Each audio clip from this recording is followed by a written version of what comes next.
Kumusta kayo mga idol? Ang ating mapapanood sa video ito ay ang laban ni Nonito Donaire vs Vic Darginian Parto.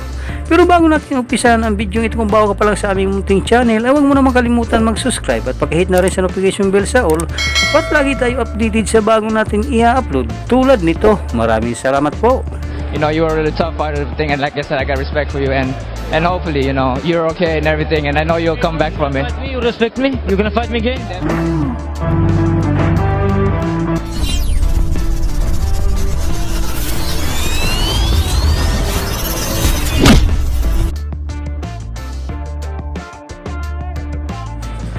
Ang knockout na ito ni Donaire kay Darginian ang gumulat sa mundo ng boxing noong 2007.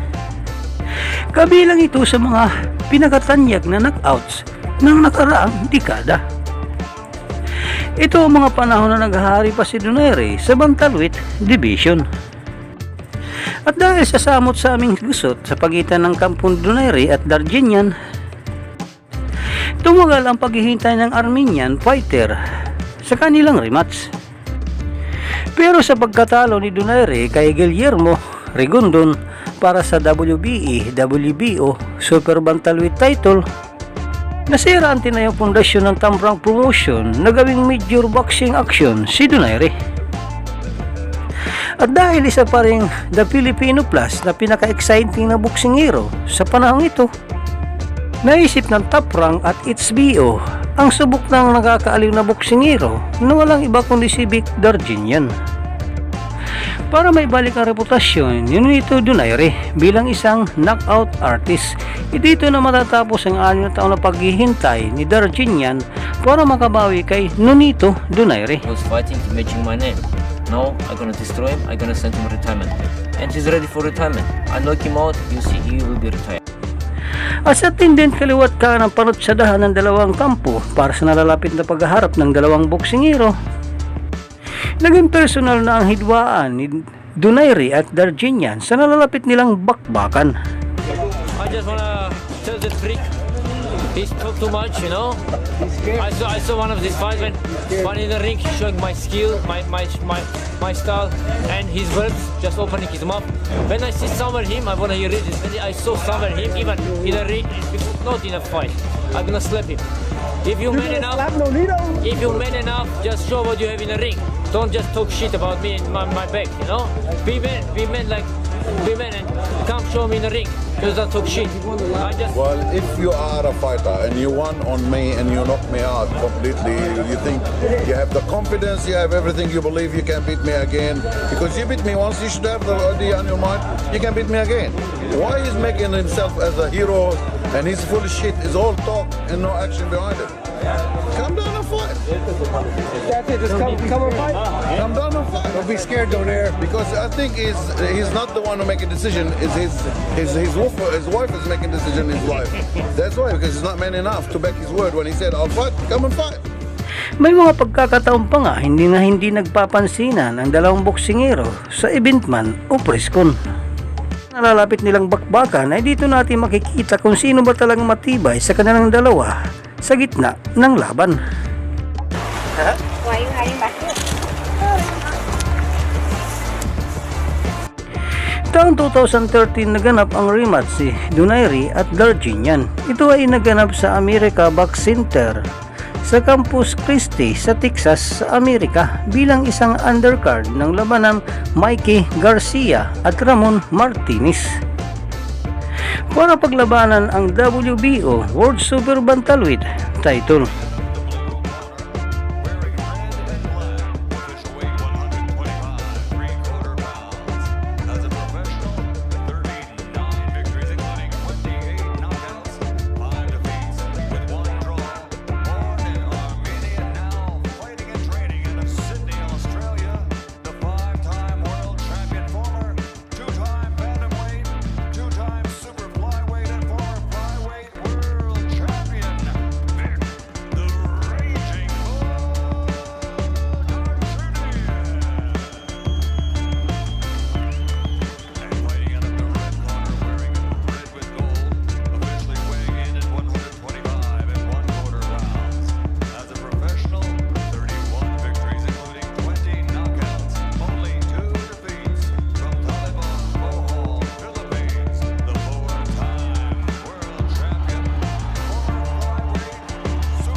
Unang round pa lang ay makikita ng sabik ng sagasaan ang tinagurang reading ball, si Donaire.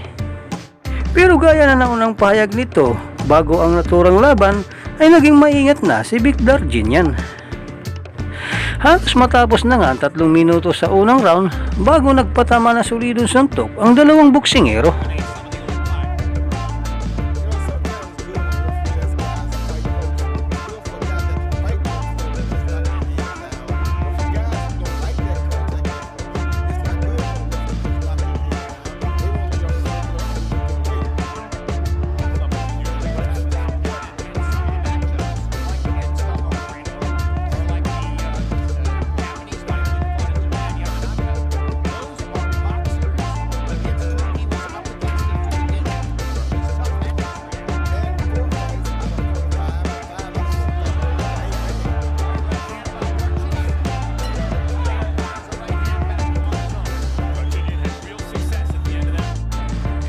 Piling-pili man ang mga atake ni Donaire sa round 2, yanig naman pag tinamaan si Darginian.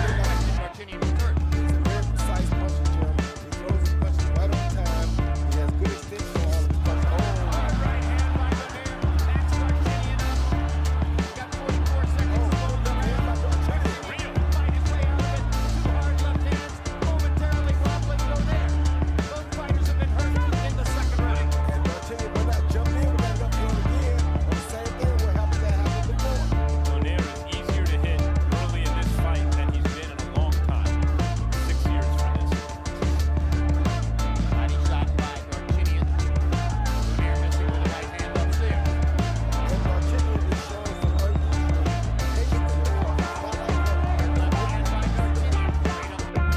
Ang mga sumunod na round ay tila ba naging chismat na lang ang dalawang boksingero. Naghihintayan pa rin dalawa kung sinong mauuna tumira. Kagaya nga sa naunang round, sa dulo na 3 minuto lang nagkakaroon ng matinding bakbakan ang dalawang boksingero.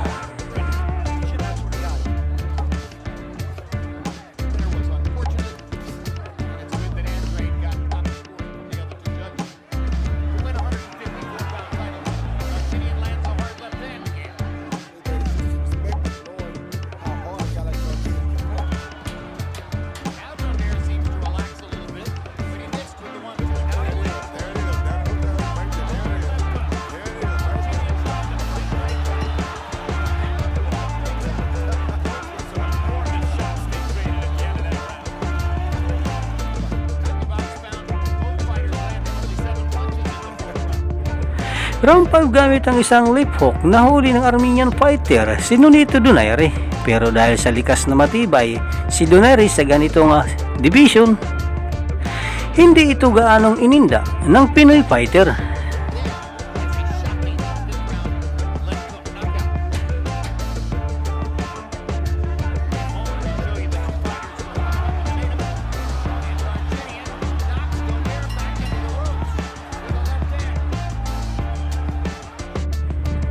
Unti-unti nang lumalabas ang lakas ng lip hook ni Donaire sa round 6.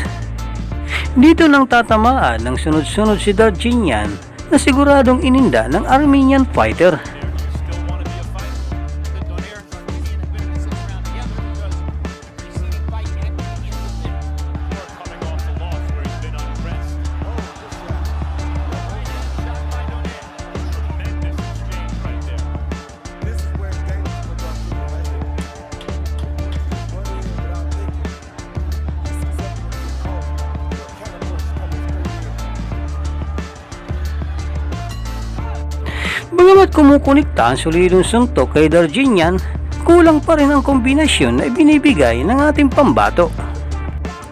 Katunayan, habang nakabreak ang laban sa pagitan ng round 8 at round 9, maririnig pa ang trainer nitong si Robert Garcia na kailangan na raw ni Nonito Donaire na dagdagan ang atake nito kay Darginian. More after. You're waiting too long.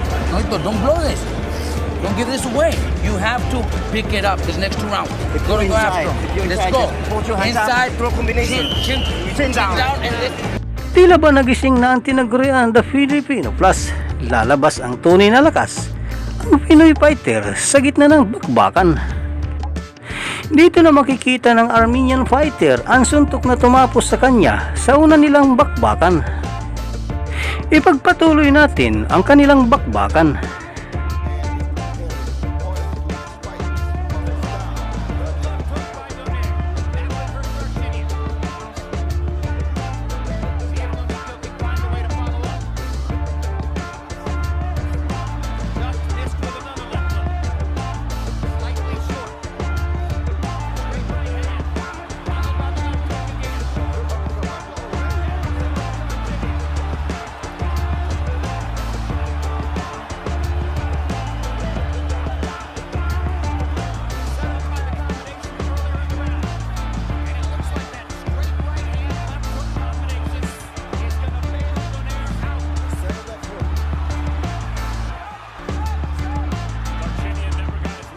Gamat nakabaong si Darginian mula sa pagkakabagsak, ay makikita natin wala na itong balanse sa ibabaw ng lona.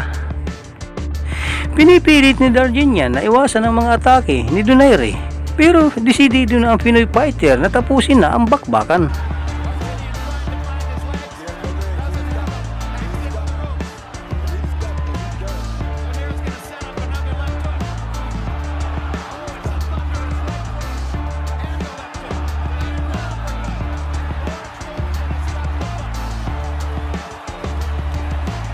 Donaire needed to come up with something big there, not just to ensure himself a victory in a most-competitive fight, but to make a statement to maybe exercise the demons of the Rigondeaux fight. He came up with it. Finally made it look as though he's Domingo Donaire. It took most of 9 rounds for the left hook to show up the way he wanted it to. And Roy, I think it was finding that combination, the way the right would set up the left hand, that ultimately got it done for him. And that's why they want to stick punches out, because just through punches, they knew that the left hook will follow the right hand sooner or later. Just a matter of timing and catching Darginian at the right time with the left hook. So Donaire gets it done and gets a 9th round TKO. Ang panalo ni Nonito Donaire ang tumapos sa winning streak ni Vic Darginian. Dito na rin naging daan para makilala si Donaire sa World Champion. That's the most dangerous punch that Donaire knows. Now here comes Lawrence Cole's stoppage. Yeah, he threw a left uppercut right here. A beautiful uppercut. He threw an overhand left to set him up. Now he changed it to an uppercut instead of overhand left. And Darginian was not ready for that punch. But at that time, Darginian was out on his feet already. Once again, you see him come with the left hand over the top, make him think he's aiming at the head. Then he pulls him and comes under with it, right on the chin. One more time with good measure, and the fight is over. Ladies and gentlemen, the referee calls a halt to the contest at 2 minutes and 6 seconds of round number 9. The winner by TKO victory. The Flash is back. The Filipino Flash, Nonito Donaire. Dito na po nagtatapos ang ating video. Maraming salamat po sa inyong panunod, walang sawang suporta. Ikaw idol, anong masasabi mo sa magandang performance pinakita ng ating bida sa bidyong ito? Para sa inyong opinion, i-comment mo niyan sa ating comment section sa ibaba. At kung nagustuhan mo naman ang bidyong ito, paiwan naman ako ng like at pasubscribe na rin sa ating munting channel. Maraming salamat po sa inyong panunod. Sama kayo na rin lang, mag-ingat, God bless. Bye bye.